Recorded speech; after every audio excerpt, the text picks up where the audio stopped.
Folks have expressed concern that they're working too quickly and they could somehow shortcut safety. So, Commuter Dude Jerry Carnes spoke to one of the folks who's in charge of overseeing the entire project. Jerry, what'd you find out? Good morning, Vinny. Of course, the work here has been 24/7. That's for the contractors on the scene as well as inspectors from the Georgia Department of Transportation. Depending on how much work is going on, GDOT has had as many as 8 inspectors here. They're watching the work and the materials. In a drizzle of rain with the temperature dropping, the big equipment keeps churning.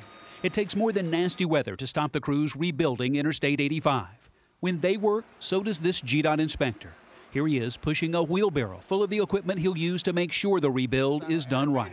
This is how we test how much air is in the concrete. Jeremy Daniel oversees the inspectors who are watching over this project. Can you guarantee the traveling public this bridge will be safe? Absolutely. There is the steel used to reinforce the bridge. Inspectors watch to make sure it's the right size and spaced properly. Materials have to come from approved sources.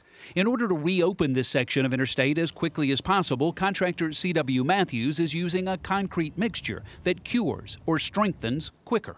Does that impact safety? Not at all, not at all. Everything on this project is as safe as in any other project, if not more. Inspectors test the concrete before it's poured. We've probably ran 150 concrete tests and made 500 samples out here on this project.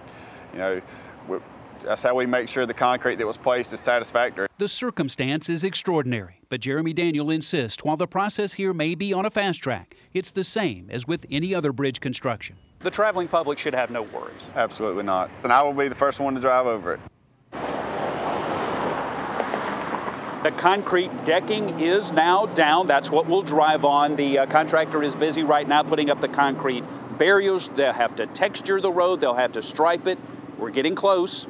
GDOT will have a news conference this afternoon to update us on exactly when they think this will all be finished. That is awesome.